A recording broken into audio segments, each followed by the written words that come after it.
What's up, everyone? Welcome back to the channel. Like always, like and subscribe and leave a comment down below. Hit the notification bell. Man, I'm tired of saying all that every beginning of every video. Need to change it up. All right, today we have a solid 9 out of 10 book. Close to a 10 out of 10, not gonna lie. And I was very surprised because, as you know, the first book of this trilogy within the series of the books, if that makes any sense to you, I didn't like it all. But this one, Star Wars X-Wing Iron Fist, and iron's a word that I just can't say right. Iron. Iron. This book was super good by Aaron Alston. I had a great time. Let's look at the cover art. It just says by Lucasfilm. Wow. We don't even get the artist. So whatever. The book was great though. This one, so basically the basic, like I said, I give it a 9 out of 10. The basic plot line is you got a lot of different things going on. You got some new characters coming in. A great character came in. Her name was Shala. Somebody's sister, I done forgot. They tell you at the beginning. I could have Googled it, but I didn't care. She's a real good character in the mix now. You have another character. When you read Wraith Squadron towards the end of the book, a woman, basically escapes Admiral Triggett's ship. Man, there's a lot of us in this video. This is terrible. I'm gonna edit all those us out. But turns out she is a spy for Zinji, the warlord Zinji, or however you say his name, Zinji. And she's basically living down on Coruscant, I believe. It might have been a different planet. I'm pretty sure it was Coruscant. Well, Ton Fannin and Face Lauren, they want to recruit her to do some spying for the rebels on one of the rebel captains or something, because they think he's up to some bad stuff. And they're trying to get her basically initiated into Wraith Squadron or, something like that. Well, the whole time she's doing all this, she's going through all these internal conflicts because she wants to, she's liking the rebels and who they are, and she's trying to figure out, what to do about this bad captain or whatever within the rebels. And at the same time, she's starting to realize that the warlord Zinji is not honorable. He's just as terrible as Admiral Triggett was, and so she begins to despise the Empire and the war and all that stuff. So now she basically turns into a good guy in the book within herself. She never speaks to Wedge or anything about it. There's a great little funny sequence going on the whole time where they have this little stuffed animal Ewok. It's just a stuffed toy that they're pretending as a pilot, and they actually use it towards the end of the book. Wedge has to wear it over himself and pretend it's a pilot. Let's please, within the Star Wars universe, is there, I know some of you read all the books, is there an Ewok pilot or Jedi or just any type of awesome Ewok? Are they just, what they are? So I would read that book immediately if it exists. No short stories though. Just give me a full novel. Anyways, back to the book. So Face Lauren and Ton Fannin, and they're all basically doing what the Wraith Squadron does best. They're infiltrating and being moles into the Empire's stuff. And there's this whole sequence where they basically infiltrate a base. It's pretty good, you know what I mean? It's pretty similar to Wraith Squadron. But then you get off that base and you move on in the book, and they land. They're fighting above this planet. The first time you see Iron Fist come in and just do its destruction, they're trying to take out the Iron Fist, and spoilers ahead, so you could fast forward a minute or two. I'll wave my hand when the spoilers are over. Ton Fannin goes down in the the jungle of this planet, and Face is going down there, to find him. And it's a great jungle sequence where Face is facing these stormtroopers and looking for his friend. And it just gives you all the Return of the Jedi vibes. It was perfect. Aaron Alston hit this one out of the park for me.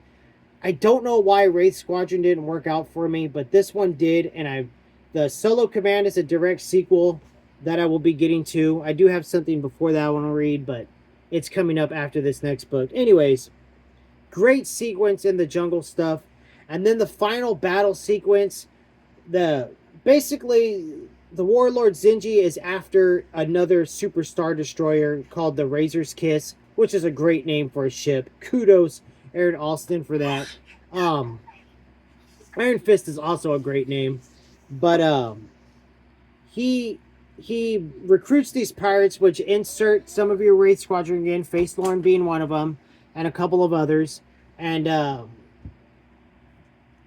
you know what? I'll wave my hand, but I never even gave you the spoiler. But so I guess that's fine. Whatever. You know what I mean?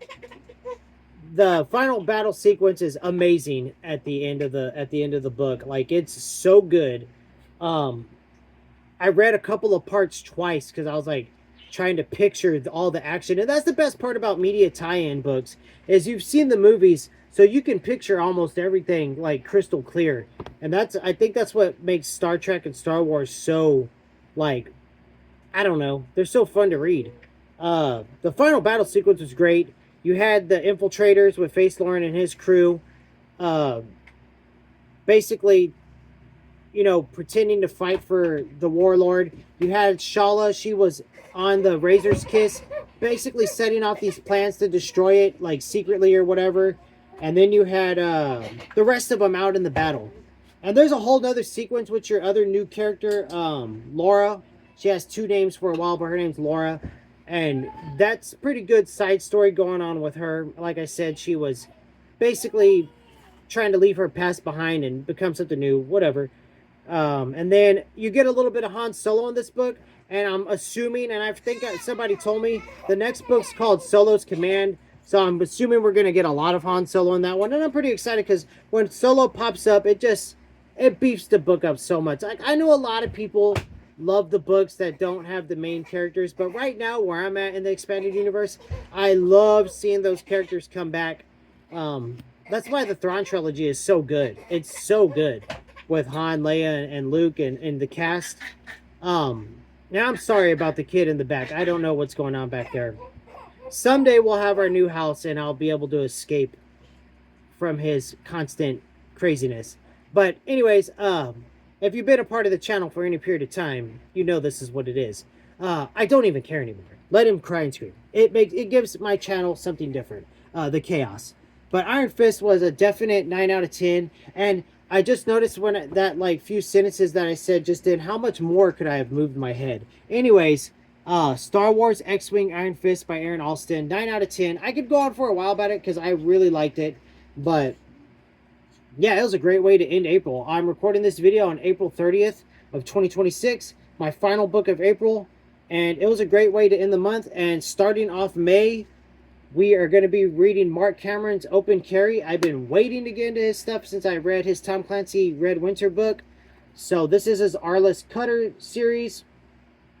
And he's a U.S. Marshal, raised in the Florida swamplands, fought in the Middle East, and now he's on a new assignment, taking him out of his comfort zone in Southeast Alaska. I love stuff that's set in Alaska. Some of my favorite movies that, there weren't such favorites that they made like my top 10 favorites, but they're there. You got Insomnia with, I think it's Robert De Niro and Hilary Swank. You have, dang it, what's that movie where the kids get lost? Or they're looking for their father or something? It's a 90s movie. I don't even remember it, but yeah, you know what I'm talking about. Was that even Alaska? I feel like it was Alaska. Then you have The Fourth Kind. That's just crazy. And there's another one that it's in my brain, but I cannot think of it. There's another Alaska movie. Oh! No, I can't think of the name. Dang it. It's a good one, too. It's a good one. It's kind of like a Western. But anyways, Open Carry. Can't wait to get started on it. I'll probably read it after a while, going to bed. And then, yeah, it's by the size of the font, I should get through it pretty quickly. And I can't wait to drop a review for it to start off our May. Whenever the review comes out. Got some other stuff planned before, but Star Wars Iron Fist by Aaron Alston was a solid 9 out of 10. I loved it. It was a great way to end the month. You know what? I think this one was a 10 out of 10. It was a 10 out of 10. So if you watch the whole video, you'll actually see that I changed it to a 10 out of 10. So, please, if there's an Ewok Jedi or Ewok pilot, let me know. I want to read that book. Later.